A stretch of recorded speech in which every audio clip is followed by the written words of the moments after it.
English में प्रत्येक verb के मुख्य 7 रूप होते हैं। कितने? 7। फॉर एग्जाम्पल राइट के ये 7 वर्ब फॉर्म्स होते हैं।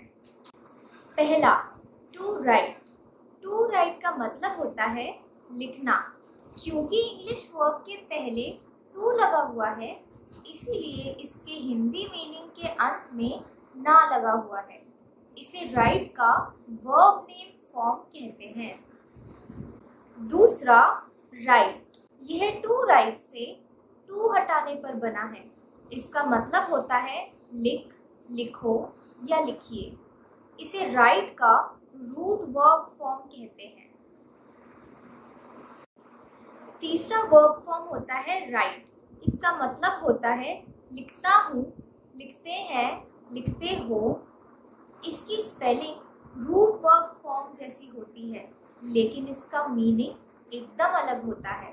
इसे हम राइट का V1 फॉर्म कहते हैं। आप यूँ समझ लीजिए कि ये दोनों फॉर्म्स V1 फॉर्म और रूट वर्ब फॉर्म दोनों जुड़वा भाई हैं। इनकी शक्ल तो एक जैसी है, यानी इनकी स्पेलिंग्स तो एक जैसी हैं, लेकिन इनके काम अलग अलग हैं, जिसका मतलब इनके मीनिंग अलग अलग हैं। रोट का मतलब होता है लिखा। इसे राइट का V2 फॉर्म कहते हैं। रिटन का मतलब होता है लिखा हुआ। इसे हम राइट का V3 फॉर्म कहते हैं। V3 फॉर्म का Hindi word meaning V2 form के वर्ड मीनिंग के बाद हुआ शब्द लगाकर बनता है। राइटिंग का मतलब होता है लिखता हुआ या लिखना। इसे राइट का V4 फॉर्म कहते हैं या फिर विंग फॉर्म कहते हैं। राइट्स का मतलब होता है लिखता है। इसे राइट का V5 फॉर्म या फिर VS या VES फॉर्म कहते हैं। ऐसे ही सारे वर्ब्स के 7 फॉर्म्स होते हैं और इनके मीनिंग भी इसी पैटर्न पर होते हैं। इसे सारे वर्ब्स के लिए जनरलाइज करने के लिए मान लीजिए हम किसी वर्ब को V से देखते हैं और इसके रूट को काम कर से देखते हैं, तो V का मतलब काम करना होता है। इसे वर्ब का वर्ब नेम फॉर्म कहते हैं। V का मतलब होता है काम कर, काम करो या काम करिए। इसे वर्ब का रूट वर्ब फॉर्म कहते हैं। V1 का मतलब होता है काम करता हूँ, काम करते हैं, काम करते हो।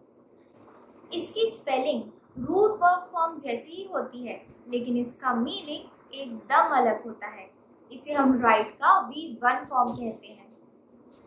आप यूँ समझ लीजिए कि ये दोनों फॉर्म्स रूट वर्ब फॉर्म और V1 फॉर्म दोनों जुड़वा भाई हैं। इनकी शक्ल तो एक जैसी है, मतलब स्पेलिंग तो एक जैसे हैं, लेकिन काम अलग अलग है, यानी इनकी मीनिंग अलग अलग है। V2 का मतलब होता है काम किया। इसे वर्ब का V2 फॉर्म कहते हैं। V3 का मतलब होता है काम किया हुआ। इसे वर्ब का V3 फॉर्म कहते हैं। V3 फॉर्म का हिंदी वर्ड मीनिंग V2 के वर्ड मीनिंग के पीछे हुआ शब्द लगाकर बनता है। V4 या विंग का मतलब होता है काम करता हुआ या काम करना।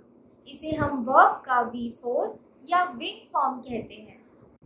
ये फॉर्म वर्ब के रूट फॉर्म V में ing लगाकर बनता है।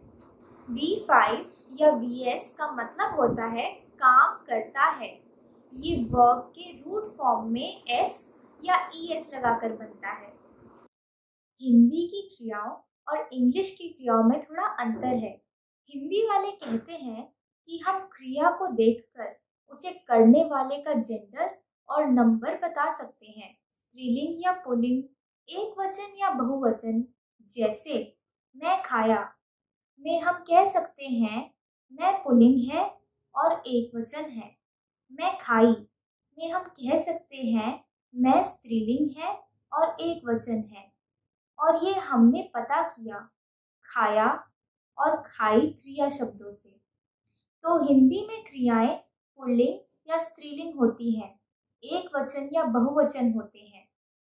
इंग्लिश वाले कहते हैं कि क्रिया कोई जीव या वस्तु थोड़ी है जो स्त्रीलिंग या पुल्लिंग, एक वचन या बहुवचन होगी। इसीलिए क्रिया को करने वाला चाहे स्त्रीलिंग हो या पुल्लिंग, एक वचन हो या बहुवचन, इंग्लिश में सेम ही वर्ब यूज होते हैं।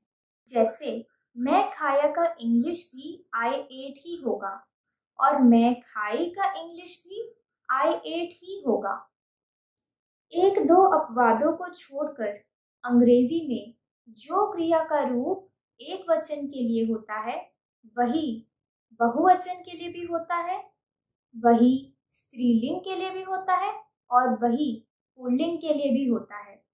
अगर रोट का मतलब लिखा होता है तो रोट का मतलब लिखा, लिखी, लिखे, लिखी, यह चारों होंगे। अगर स्पोक का मतलब बोला होता है तो स्पोक का मतलब बोला, बोली, बोले, बोली, यह चारों होंगे। अगर ब्रोक का मतलब तोड़ा होता है तो ब्रोक का मतलब तोड़ा, तोड़ी, तोड़े, तोड़ी, यह चारों होंगे। एम, आर और वॉज वर दो ऐसे वर्ब के पेयर्स हैं जो सिंगुलर और प्लूरल सब्जेक्ट के साथ अलग अलग यूज़ होते हैं। यही वो एक्सेप्शनल वर्ब्स हैं जिसके साथ हम सिंगुलर और प्लूरल का अंतर रखते हैं।